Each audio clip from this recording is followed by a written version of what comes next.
All right, we're live. Hey guys, how's it going? I'm David with Clear Edge Support Team, one of the developers for the Kairos strategies on the marketplace. This is Kevin, and then we have Brad with us who jumped on last minute. So glad to see him here. How's it going, guys? What's up, guys? Hi, everyone. I'm Kevin, Elevated in the Claridge Discord, maker of the Market Ninja. Not much. How are you doing, Brad? Doing pretty good. I just last minute I was free. I'll get on camera in a minute. I'm sitting there trying to eat my food, so didn't want to be rude and eat on camera, but at least figured I'd go ahead and jump on. Yeah. Yeah. Yeah, so our original plan, which is what was posted on Facebook and social media, Instagram, was that we were going to be having Luke from Vector Platinum on, but he is not going to be able to make it. So we are going to have a little bit of change of plans today. We have a few things that Kevin and I have been talking about, just discussing. Kevin, do you want to kind of go in what you first talked about, what you want to discuss? Oh, yeah. Yeah. So we've gone over this. I think a lot of topics that we were kind of just discussing prior to this, we've gone over in the past, but really just the importance of taking a strategy and letting it run.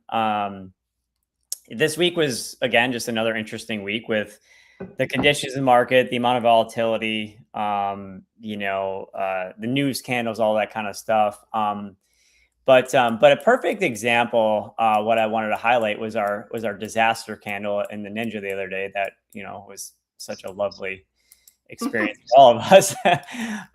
But we got this huge candle in this trade, and it's like it went 200 points against us, and that really sucked.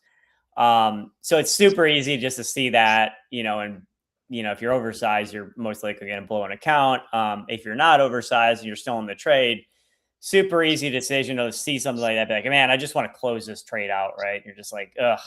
But had you not done that, this went 200 points against us, and then it ended up regaining about 60 points of that, toward the end of the day, which is it's not a great situation, but at least you recovered some of that. And then the other mental state that you could have been in is like, man, after you take a huge loss like that, you just want to turn something off, right? Like, I don't want to trade this anymore. I just want to Isn't be that done with funny? it. Like that's exactly my thoughts when I like take a huge loss. I'm like, oh my goodness, I don't want it. And then it enters into a trade like within minutes or within like 10, 20 minutes, and you're like, oh, we just got over this. Putting Yeah, me back in the yeah. You're like, trade. I don't know if I'm ready for another trade, right? You're just like, having to, get your mental state back.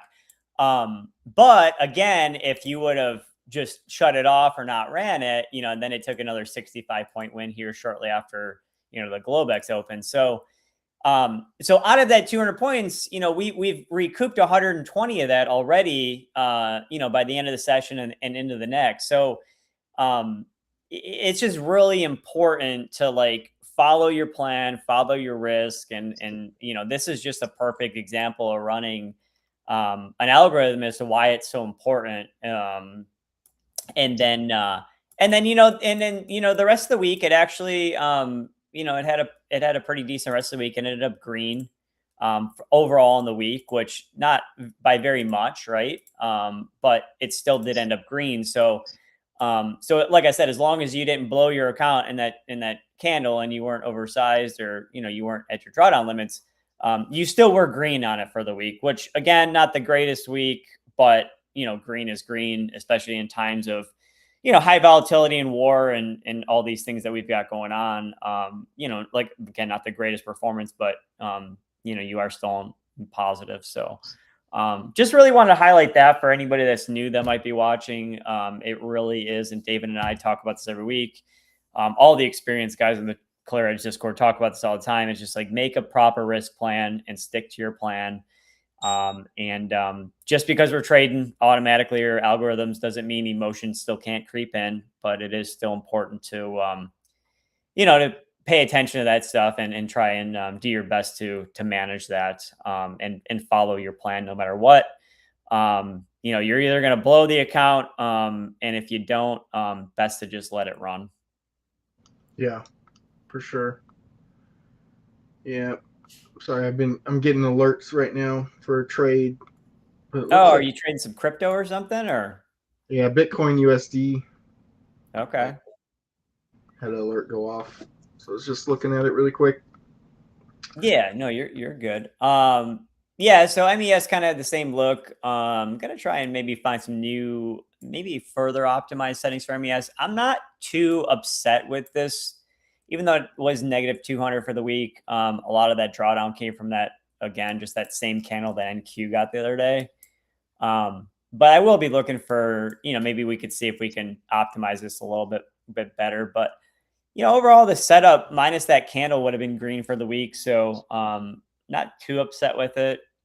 It is new. It's only been around for a couple weeks, and again, it's been a different market from the past, couple months too. So, um, a little bit harder to try and figure out normalcy in this kind of a market too for us adjusting settings and everything. But yeah, we'll take a look at that this weekend.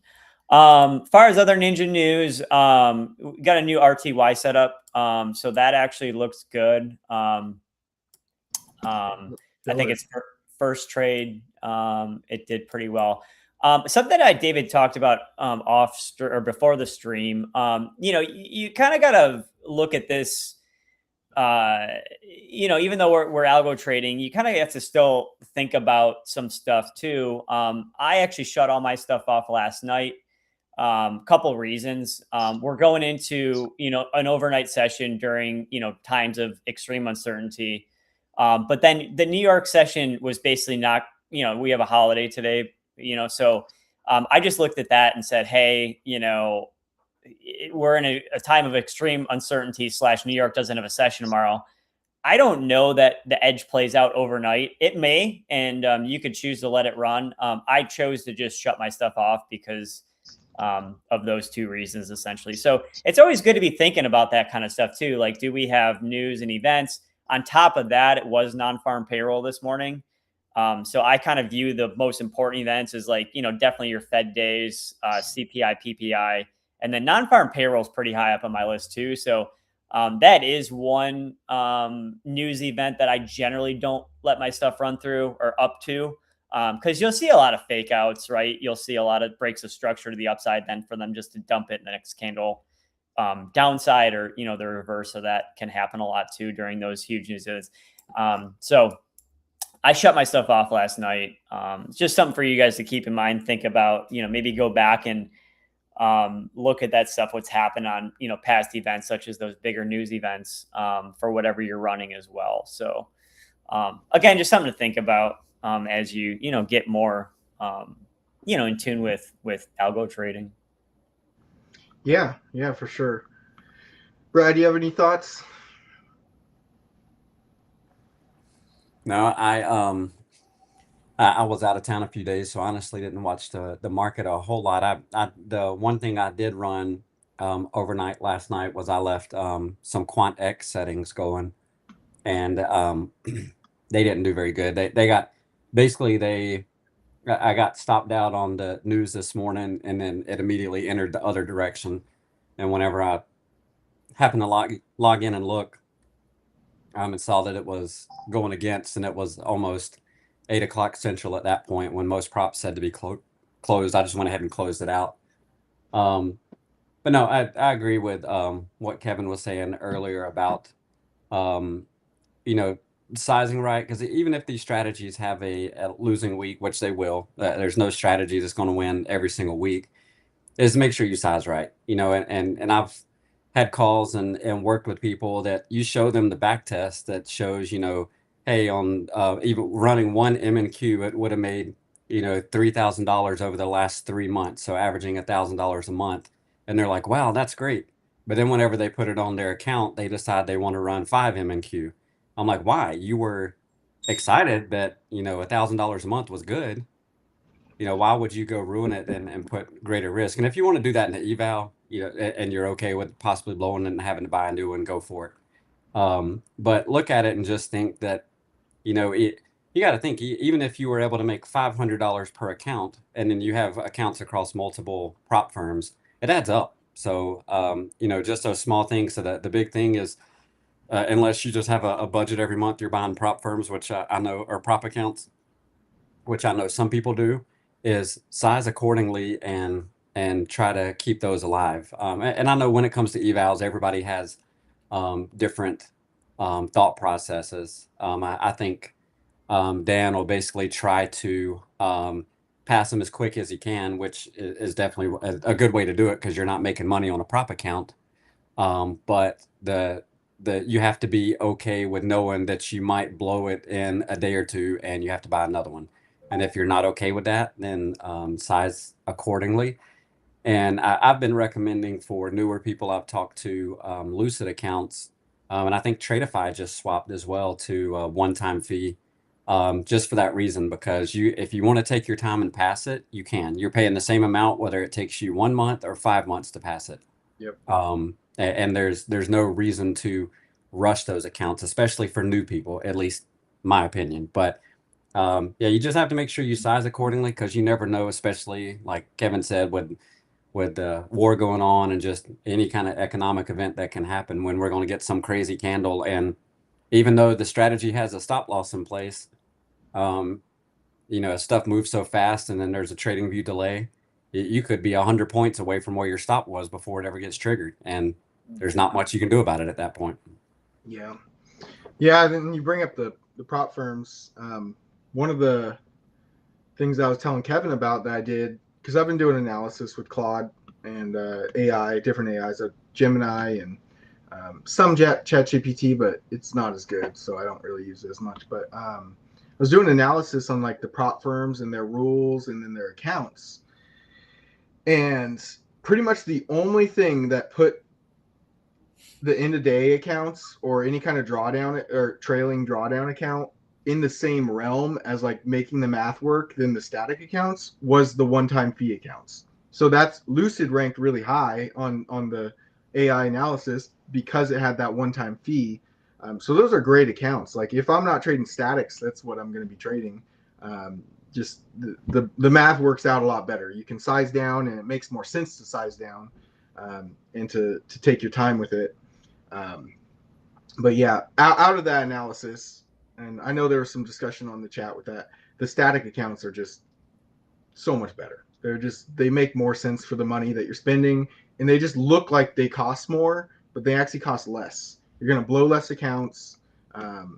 It's just the math works out better for them. So that was something that I was going to kind of tell people about today on the chat. And I encourage you guys just to go do it yourself. Go grab an AI engine, grab some screenshots. The screenshots don't always work because you gotta find the rules for their funded accounts, and like you gotta copy that stuff as well. So you kind of have to go a little bit more in depth than just screenshotting whatever they have on their website for challenges or evals.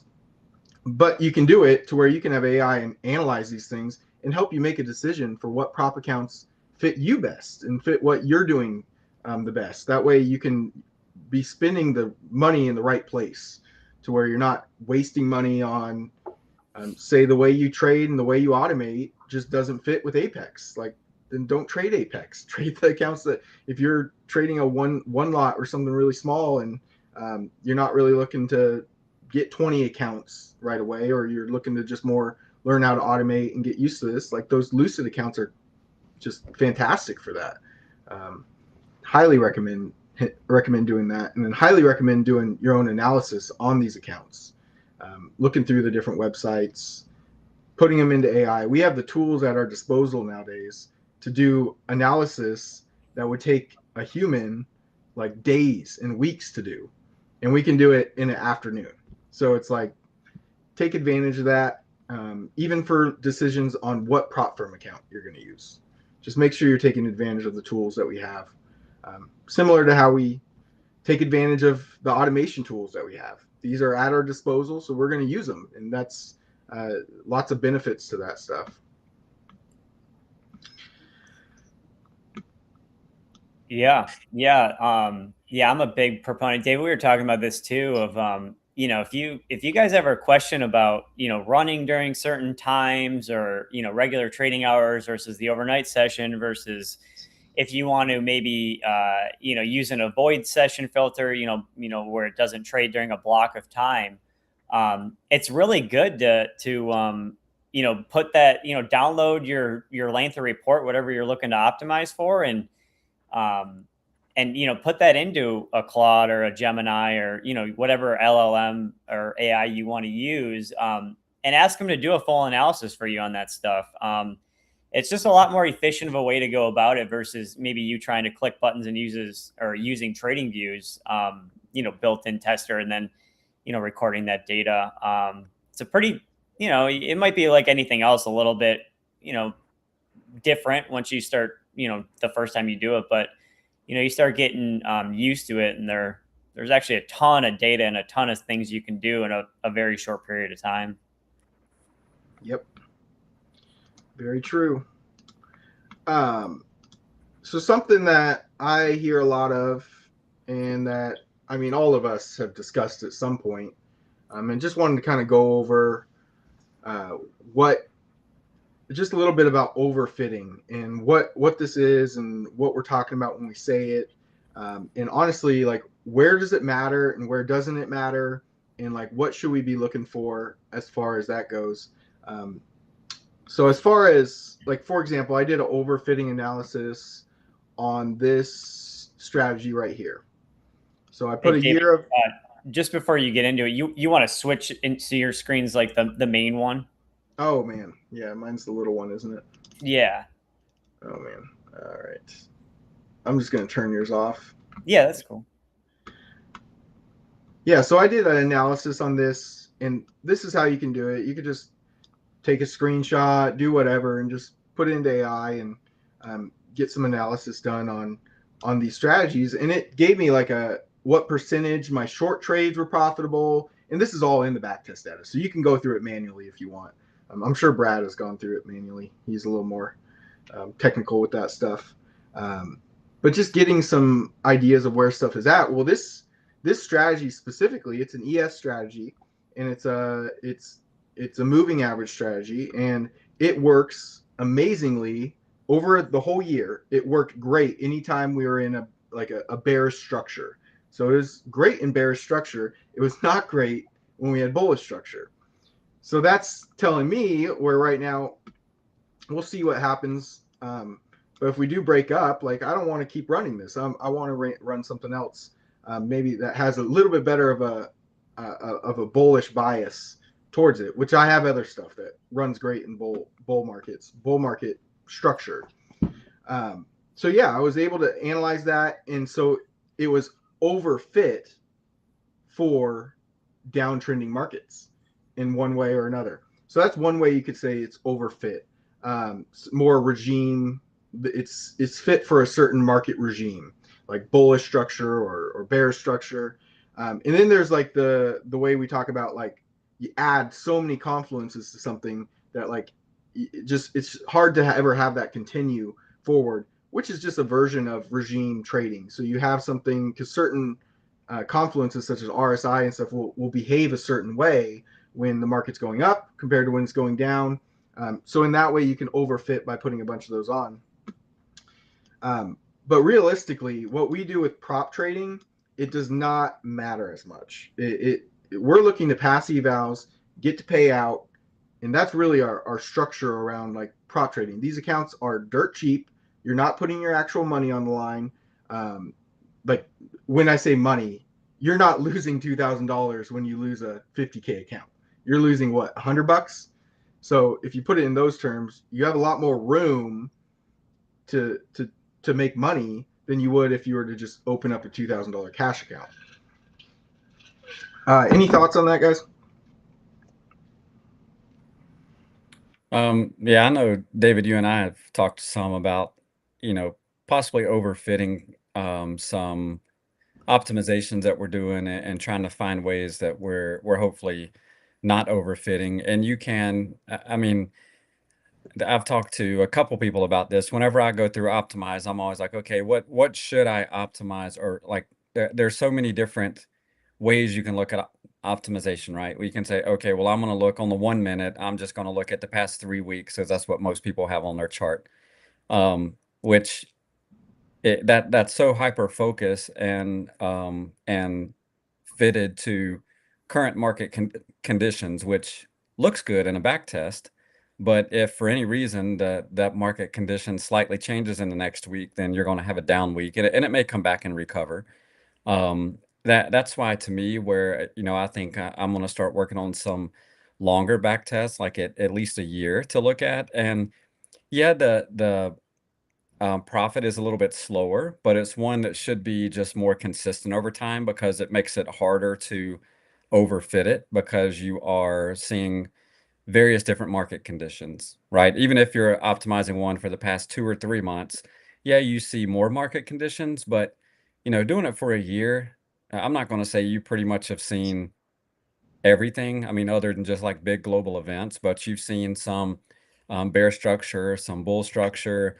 You've probably seen some world event of something, maybe not a massive event, but you're kind of taking all of that in there. And then you just know, again, going back to our earlier conversation on sizing, as long as you are sized right, then you should be able to survive that one.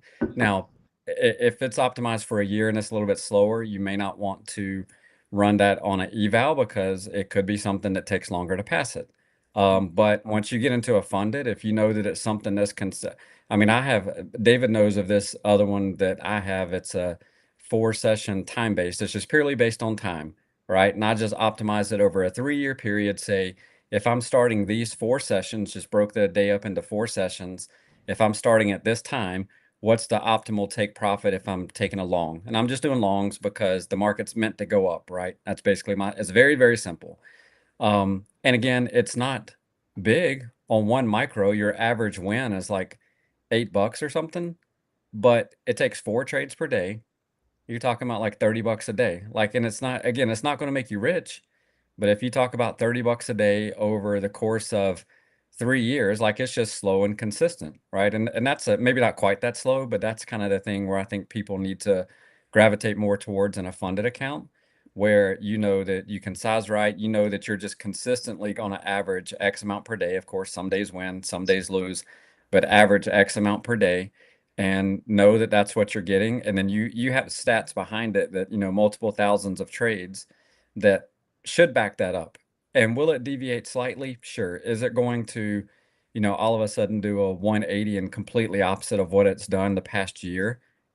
It could. Chances are probably not that drastic, but it's going to, of course, have some drawdown. So now I think doing those longer back tests, making sure you're not overfitting, and just having those more consistent, especially on a funded account, are definitely ways that I'm looking to kind of change. And then as we put out some settings for bands and MA, try to have those more consistent settings that don't really need to be touched very often. You just let them work through what they work through because they've shown that they'll do it. Yeah, and I know Kevin's built one, but I'll be building a Python back tester, so it works. So Kevin could explain it better, but basically, Python is able to what is it? It can pull what data is the advantage of having the Python back tester over the TradingView one, Kevin? So I don't know that, you just hear about TradingView's accuracy, especially once you get over so much time, right? So the advantage with building your own is you can download the open, high, low, close candle data of any market, right? You have to pay for it, but you'll have all that data. And then you can actually build, a self-hosted backtesting engine in Python.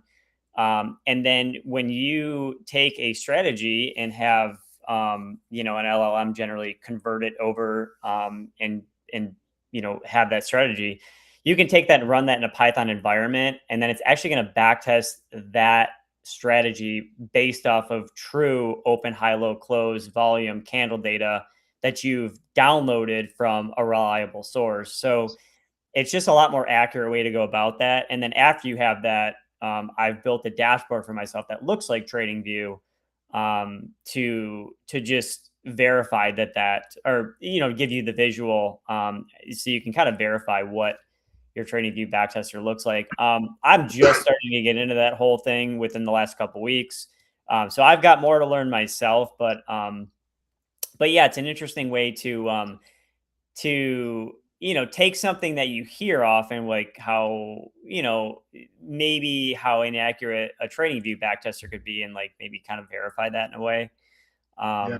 But again, I'm still kind of getting into all that stuff. I can't speak too much more to it because I don't just have the experience, Yeah. and I'm still learning myself. But yeah, so it's just kind of another way that we're looking to differentiate ourselves into looking at more professional avenues to bring better products to the market, more reliable algorithms to the market, stuff like that. So so yeah, it's cool. It's be cool to kind of learn more about it and go down that road. But I'm with Brad. I would like to develop more algorithms or settings over a longer period of time accurately, and be able to just kind of rely on not having to maybe optimize as much, or have so much worry about like, oh, are these settings that are short term going to still work in the next week or two.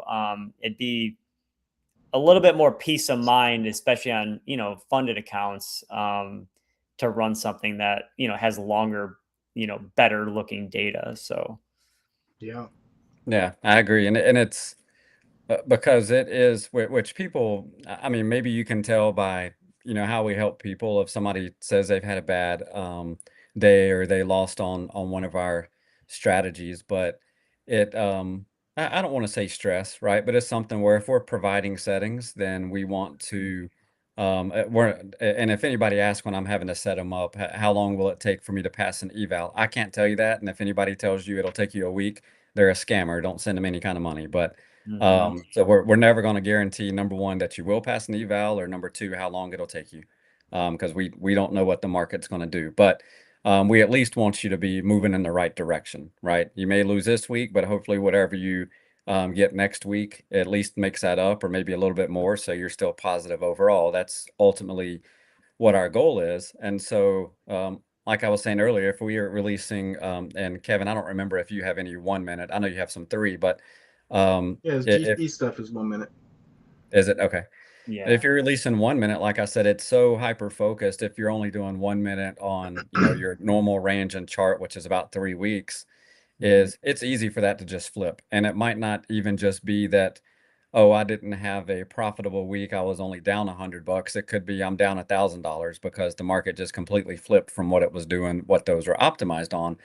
Versus, like I said, if you have, at least for me, and this just goes back to my bachelor's is in accounting, right? I'm a numbers person. If I have a strategy that shows over a course of time that it's going to work, and I know I've sized appropriately based on what the numbers show me, even if it has a week, 2 weeks, 3 weeks of losing in a row, don't get me wrong, am I going to be frustrated and maybe go manually trade and go on tilt? Maybe. But at the end of the day, the strategy, you can go back and look and say, okay, well, it's done this before.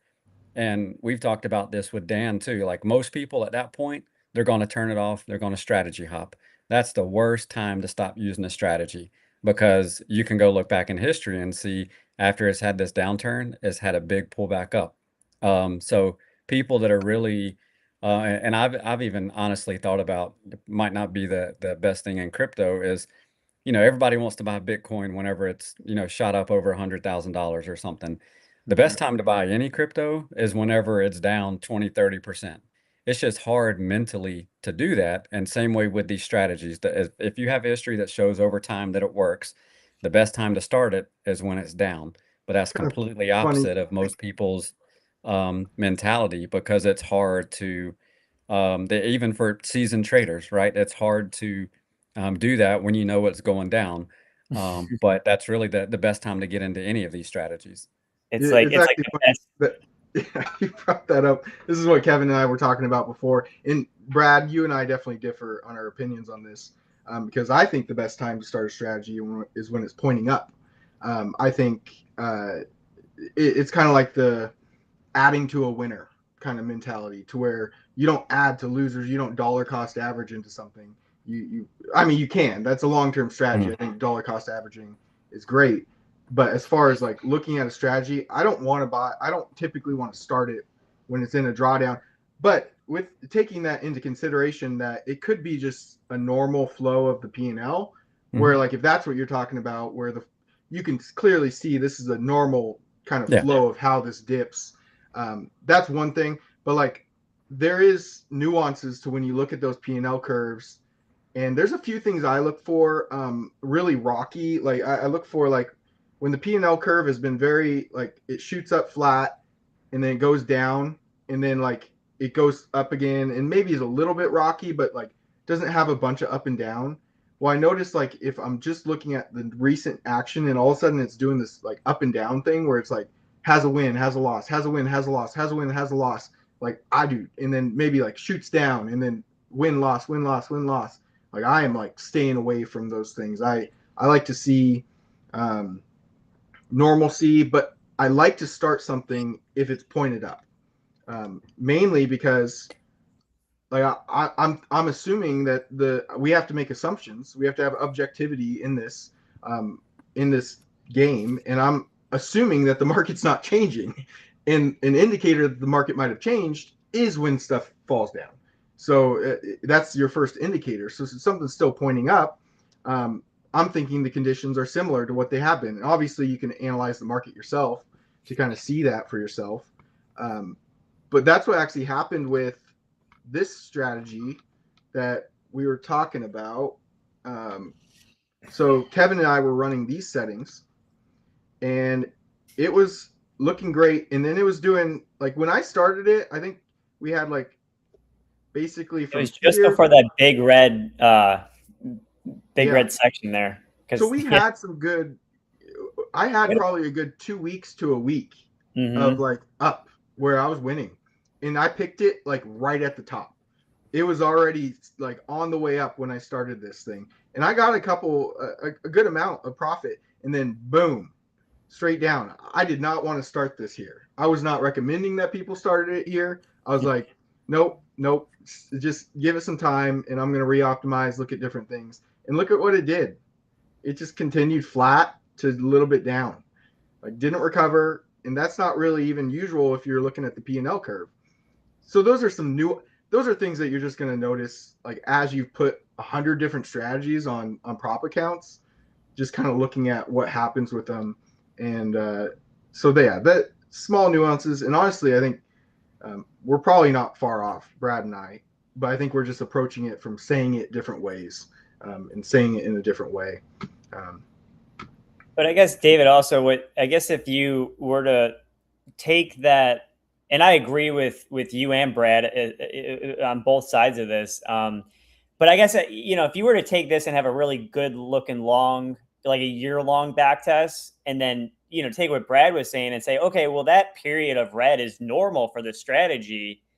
I mean, that realistically is when you'd want to get into it because that's normal. And then, it's on a down, you're like hoping normal continues from the past year. That's, then you get back up. So, and this is normal for this. Like, look, but I don't want to sit in this for 6 months, 3 months, 4 months. I don't want to sit in that. So I guess, and maybe you did, but just looking at the back test, did you optimize this for a full year or did you do it for a shorter time period?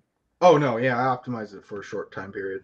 Yeah, so that's fine. And normally, because I would think if you did it for a whole year, you would see a more straight equity curve. But yeah, to that point, if you do have a years-long back test and you see that it goes in these kind of troughs of a week or 2 week of downtrend, then you just know that that's normally part of it. I mean, there has to be some point, and everybody has to decide for their own where you say, okay, yeah, market has completely changed from what was optimized over the past year. So I need to do something else. But also if you're doing these shorter optimizations and you have good results and you jump in it and it has a good week or two, my opinion, turn it off and go find something else, right? Because you caught it on the way up, and it's probably not the market's not going to continue exactly the same, especially if you're on these short time frames. And that kind of goes to David, what you're saying. You're catching it on the way up, but you also have to know that there's limits to that. You can't start doing trader math and be like, oh, I'm making $500 a day, I'm going to make this for the rest of the year. and then all of a sudden you blow all your accounts on, week 2 or 3, right? Take it, make some decent money off, and that's what everybody was doing with all the silver settings when we first released bands, because it was just crushing it, right? And people that were positioned right and could take advantage of it, but then all of a sudden when you see things start to change, turn it off and move on to something else. And I know for bands that I really haven't looked at it this week, but I know RTY was doing decent for a while. So you kind of catch those or in those good swings.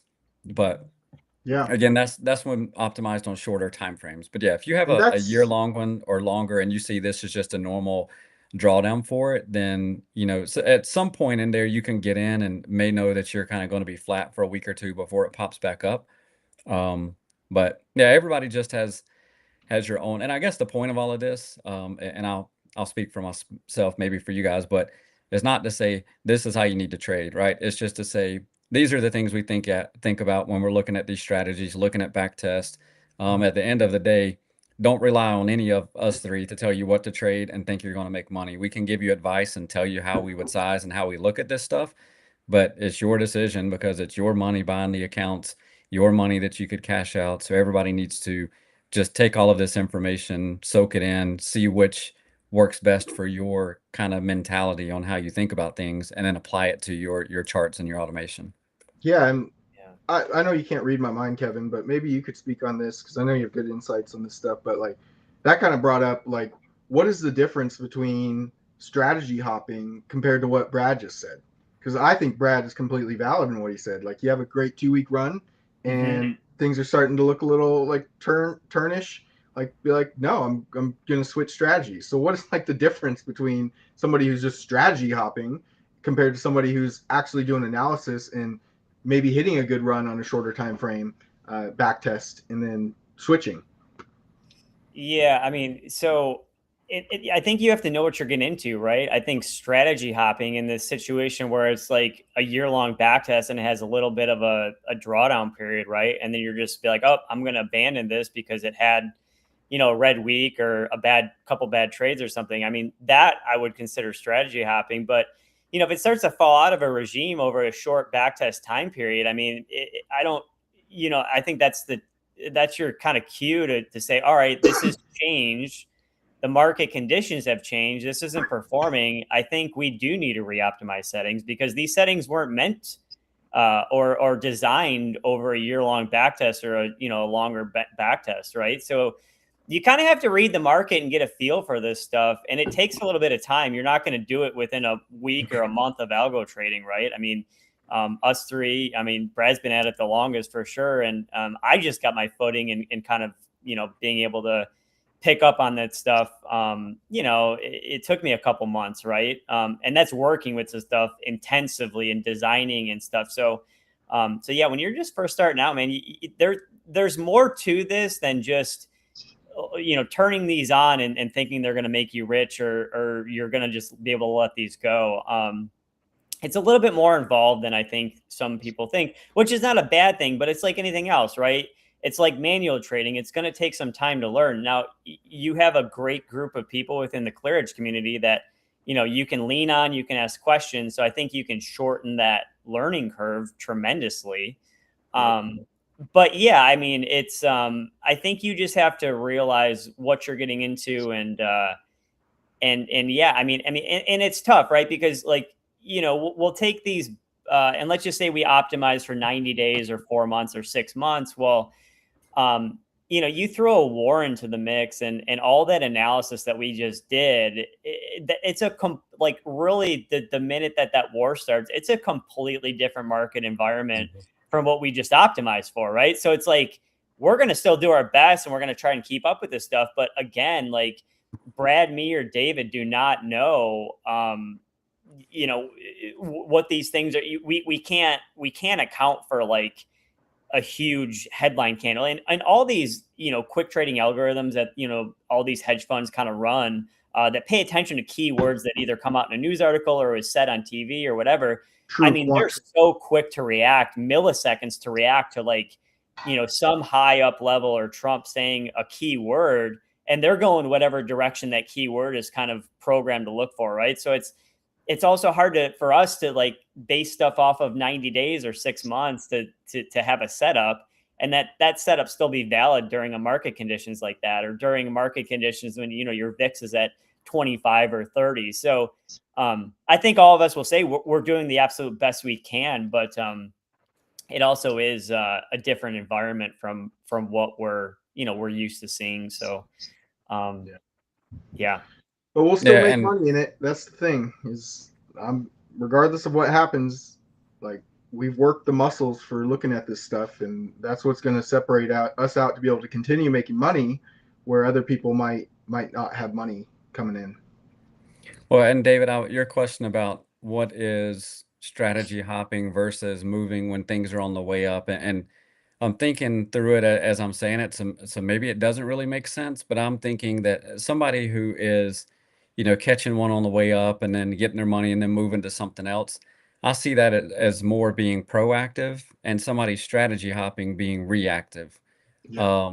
But because you're proactive, meaning you're probably looking at the market, you're seeing what, you know, news is happening, you know, where things are going. Because I know Dan, for example, he'll say, you know, something with oil, like, can somebody optimize one for Sunday open? Because I think oil is going to do X, Y, or Z, right? Being proactive and trying to catch a few good days or something on it.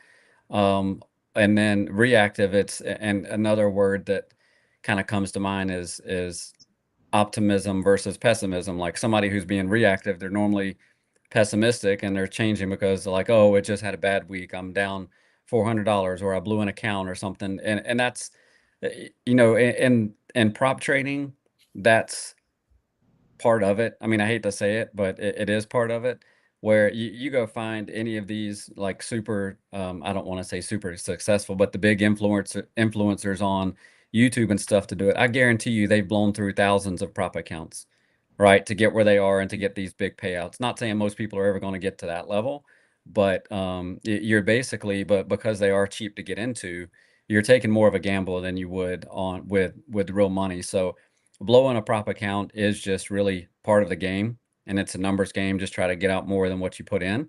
So you know that some are going to happen and it's going to have down weeks, but you know, it's looking at it, and then and I know a lot of people want turnkey, which is why we have presets, right? Which probably enables some of those people that just want to purchase something, turn it on, and not think about it. And we all want that, right? I wish I could find something that I can just turn on, know I'm going to make a couple $100 a day and walk away.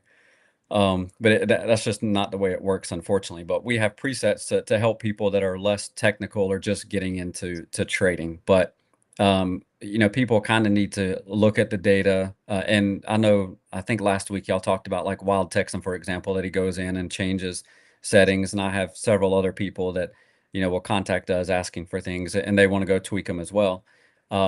Because not saying you have to go change your own settings necessarily, but you know, just looking at the data, looking at the back test, kind of seeing where it is, seeing maybe the back test shows $1,000 of drawdown and we're at like 500, right? Currently, we're 500 down from the high.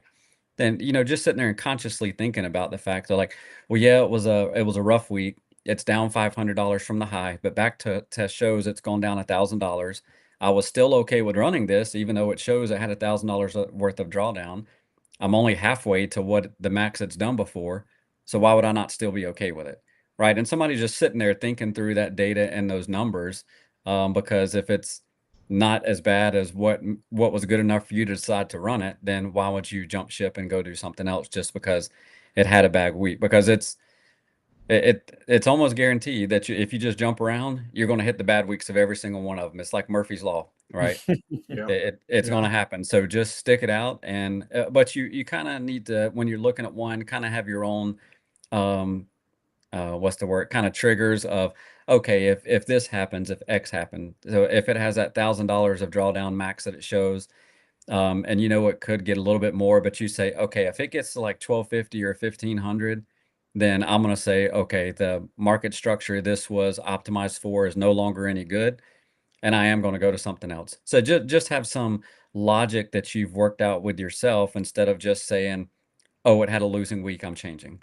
Yeah. And if you jump every week, jump every week. But again, it needs to be based on some logic, not just emotions of I blew an account, I'm mad, I'm going to go change to something else. Yeah, and that's what I was going to say when I was asking Kevin the question. That was kind of what I was thinking about. Was specifically the difference between emotional decisions compared to like data-driven decisions. Mhm. And you said proactive versus reactive, which fits perfectly too. But if you're finding that, oh man, it really hurts my emotions to see these red days, I want to change something. That's the wrong time to change something. And I mean, it still could correlate with the right time to change something. Yeah. It could. And, but you still don't want to make a decision based on that. You want to make a decision if you're feeling those emotions, dig into the data, dig into what you're looking at. And that's a muscle that you're going to build by looking at these back tests and looking at the data that's going on. You're going to build that muscle up so that you can make those decisions less out of emotion and more out of just a data-driven decision, which I know Kevin is really big on. Is what's the data saying, not what. And that's why he simplified his sizing. Like he has a spreadsheet. His sizing is simplified. It makes it really easy to make decisions. So when you don't have to make as many like heavy decisions, it makes it so much easier to make those big decisions that you need to make instead of making all these little decisions along the way as well. And I was just to that, or if you're making these decisions, make them beforehand, right? And I know David and I have talked about this, and some people don't agree. Again, this is just me being a numbers person, but say if I'm going to trade and strategy, and I look and it says that there is $250 worth of drawdown in the last 3 months, for example, right? On a prop account, I'm probably going to say, okay, I'm going to give the strategy double that drawdown, pretend like it has 500, and then I'm going to size based on that in my eval. And from a funded account, I'll do it 4 times to give myself some room. And so that way I'm like, okay, for every time I hit $1,000 of buffer, I'm going to add another contract, right? Instead of you just kind of arbitrarily saying, I'm going to do X number, right? Whatever it might be. And that's, again, I know David will look more of, I'm going to give myself 10 losses or something like that. I think more of what he does. But so it's not really the total drawdown, but the number of trades that it can lose in a row. So there's different thoughts, but the point is there's logic to it, right? And if you're going into a strategy and saying, okay, here's what it is. I know that if X hits, I'm going to do this. If Y hits, I'm going to do that. And just having some process. And want to be clear, I'm not here saying that we all do this perfectly. I go on tilt. I'll all of a sudden have a $200 losing day when I was only $100 away from passing an eval, and I'll be like, oh, I'm just gonna manually trade it back, and then I'll blow the whole account. Been there too many times. So we all do it as well, and that's kind of talking through this, really helps us all too, because you even have the most seasoned traders, they're gonna go on tilt, they're gonna blow accounts, they're gonna have bad days, doing stuff that they know was just stupid. And I've been doing stuff before, just kind of hit buy, just keep trading, and then I just stop and take a breath. I'm like, what am I doing? Like, this is stupid. And then I'll just hit flat, and then I'll walk away. So we not doing it to say we're perfect at it or we know everything. It's just from a while of trading with futures. I've been trading for, I guess, over 2 years now, but just trading in general for probably like, I don't know, 6 years or something. So it's just a trading for a while that you just kind of learn those things, and you try to catch yourself in it before it's just too late. And you look back, you're like, well, I was up $200 on that trade, but I wanted to get to 300. And if I would have just closed it, then I wouldn't be down 500 today. So you just kind of learn those things that you just need to listen to your inner self talking to you and say, oh, remember last time this happened. So I just want to put that out there that we're not perfect. We're not saying that we have it all right, but just kind of some of those thought process things that everybody needs to be at least aware of and try to think as they're going through trades. Yeah. Yeah. Yeah, all good stuff. It's definitely important, and kind of highlighted that in the beginning, right? A perfect example of decision, maybe shutting off strategy versus just letting it run the rest of the week and come out green. And yeah, we've talked about it before, Brad. But that Algo Pro strategy that we all used to run, I think you and still run it. Man, if you look at the data of that, it was just there were so many weeks that it maybe had a bad Monday, Tuesday, maybe even Wednesday, right? And then Thursday, Friday just absolutely crushes it and brings you back like to plus $1,000 or whatever it was. And yeah, you just see that happen over and over again. You're just like, wow, if I wouldn't have touched it and just ran it, and not made an emotional decision, I would have been green for the week. So, Yeah, uh, and that's what I actually have it running on a Top Step combine, and I was at one point on 2 M&Q, and at one point this week I was up over $2,000 on it. Um, mhm, then it did have some losing days. Because I mean if the numbers that again going back to numbers, mhm. but I have a spreadsheet tracking that back to September, right? And since September, trading one NQ, it's up. I haven't done this past week, but it was up $118,000 on one NQ. Yeah. And so yeah, you look at that, you're just like, okay, the numbers work out. I'm also one of those people where, That's a forward test too, guys. So that's not yeah, back test data. That's forward test data, which is what correct. we collect as we're doing this stuff with the settings that we have. Mhm. But they, even though I guess if the data shows you that it works, but again, you have to have data. I don't like when it personally don't like when it's in a strategy where you say, okay, I'm going to set $100 daily profit target, right? Unless you have it, I don't like it in the strategy, but unless you have data that shows it works over time, Mhm. then I don't like when people, because I've seen some people that just set a daily loss limit on their account. But that messes up the data from the strategy that made you want to run it, right? Yep. Yeah. Now, if you, I don't like it in the strategy because it doesn't calculate right. It doesn't calculate it intra-bar. It calculates at the end. So even Mhm. if you had $100 set as your daily profit target, if it hit that in the middle of the bar and then came back some and the bar closed, you were only up 75, it's not going to show that you ever hit it. So that's why I don't like it in the strategy. You almost need data. You almost need to manually go through and look at like the max excursion on the back tester and stuff to see where it was. But if you have data that shows that, and it's going to take some manual effort that, hey, most days, this strategy hits $100 per account or $200 per account. Then I'm also a fan of setting that as your daily profit target and letting it quit trading, right? And that just goes back to those small numbers we were talking about earlier. If you make $100 a day across multiple accounts, and consistently you can make that, that adds up over time. You don't have to have these $700,000-800,000 days, but again, you need the data to back that up, because if you all of a sudden stop at $100 and you don't hit those $700-800 winning days that a strategy could have, Mhm. it might not offset the losing days unless you have data that shows that it does. So I'm a fan of just setting those. I've mentioned this to some people before, but previously when I was using other strategies to trade, I had, I think, around a $200 daily profit target set. It would take 1 to 3 trades per day. And once it hit that, it would be done. And if it was on a winning streak, which I was trading that one the beginning of last year when it was, and I think at one point I had like 11 funded accounts trading on it, was making some good money. But then all of a sudden it hits bad streaks because I didn't really have data to back up the fact that I'm only getting $200 on those days, when if I would have let it run, it might have gotten 1,000 or 1,500.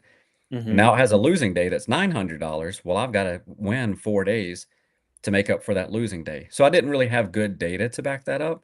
But the thought of just setting that small one, taking your win, not being greedy, but again, it all goes back to data. You just need to see that over time that philosophy works out. So Mhm. Yeah, that's an interesting way of looking at it. Going by, so basically, you're looking at like the day. It just seems like a lot of work to me, but like going day by totally. day and being like, oh, this typically makes or it has like hits $100 before it hits negative $100, and doing the math on per day instead of per trade like the backtest does. That's an Yeah, interesting way. and you can code strategies that'll do it for you, or you can set a daily profit target. If it hits 100, it just stops trading for that day. But Mhm. again, I don't like it because even though you might have it set in Tradeovate, for example, and it hits your $100 in Tradeovate, but if it hits it intra-bar, then the strategy is never going to stop because the strategy doesn't think it hit it. It goes back to trading view limitation, and maybe there's some way around it, but it's basically it calculates it at the end at the close of the bar. So it's not super accurate. At least I've never tried to put it in a strategy. It's just been in ones I've used before, and that's what I noticed. So there may be ways around it, but again, if it might be something that I'll look into because especially with some prop firms that don't like automation, if you have some strategy that you can basically take one or two trades in the first couple of hours of the session, you're done, then it looks very human-like. You're not trading, 22 hour, 23 hours a day. You're basically taking your one or two trades, and then whenever you go to request a payout, this was back when, for example, Apex could take days to approve somebody's payout. Mine would happen within 5 minutes. There's nothing for them to analyze. I'm taking one trade per day, right? You can't sit that you don't have to go through hundreds of trades. I'm taking a payout every 2 weeks and there's one trade per day. Like there's not really much for you to criticize about it. So it just makes it really clean and easy. But again, it goes back to data. And I've looked at the QuantX data that I have to say, okay, if most days it's up at least one trade, then maybe it would be a good, but then you have some days like March 3rd, I have here, it had 8 winners and 1 loss. So, I mean, if you're just trying to be up one trade and close it down, like you're missing out on those big days. So you'd have to look at that data to make sure doing something like that really makes sense and puts you up overall. So you're not just relying on a hot streak to get you past. And then all of a sudden it just goes into more losers and then you blow the funded as soon as you pass it. So. Yeah. Yeah. I see the only reason I would ever, sorry, Kevin, I would ever do that would be if I'm forced into it by like Apex or something. But you're going to say something, Kev. And we do have a few more minutes, but I got church to go to for Good Friday. So I will have to wrap up in about 3 minutes. No, I was just going to say it's like, you really got to be confident in your data on that. Cause I mean, the market is just so unpredictable. So it's just like, yeah, if you see a pattern, I mean, try it out, but more times than not, I try to predict this stuff or I'm trying to look at it from a manual trading standpoint. And, you get a couple of those wrong and then you end up just ruining all the math of the back test and the setup you kind of just work so hard to, kind of put out there. So it's just like, I don't know. I'm just a big fan of, adjusting my risk on the front end for my plan and then just letting it go. And it's going to win when it's going to win. It's going to make as much money in a day as it's going to make, or it's going to lose as much money this day it's going to make. And I'm either going to blow the account or I'm going to get a payout or I'm going to pass it. I found more success taking that direction, but I mean, like Brad said, if you have the data and you go through all that and you can verify, I mean, try it out. Nothing hurts to try. Right. But just make that decision based on data and not emotions, I think is the big takeaway there, right? Yeah. Going back to what we said with, just using the emotions, you might think emotionally that, oh, if I can make $100 a day every day, then that'll be perfect. I'll be happy. But that's an emotional decision, right? You're not doing it based on data, and it could work for some strategies and not for others. And you may never find settings that really work and make that play out for you. But yeah, I mean, I think the point is all of these, even though we give you a lot of information and settings and all this kind of stuff, it all ends up being people looking at the data and then making those decisions for themselves based on, because some people might not like for it to trade while they're asleep, right? Because they just, I mean, I've had those times before. Whenever I first started, like I would wake up and look at my phone probably a dozen times during the night because you just can't sleep because you're anxious about, oh, I wonder if everything worked right, or I wonder if I lost a lot of money or something. So if that stuff bothers you and you want to trade New York session, then find some regular trading hours things. Even I know David's released some, and we haven't done a lot, but do what works for you, right? We have settings. If we don't provide settings that work in the time frame, or it trades more than you like to, then play around with them and find stuff that works with how your mind functions and with how your mind likes to see it trade. And don't, if you're stressed about a trade, you need to find a different way to trade it. Your size too big or something else, right? You shouldn't get heart palpitations when you're in a trade. And if you are, then, and if it's based on settings we're giving, then everybody is, has the ability to go tweak it and find your own settings to something that really kind of jives with you and doesn't make you anxious whenever it gets in a trade. Yep. Yeah.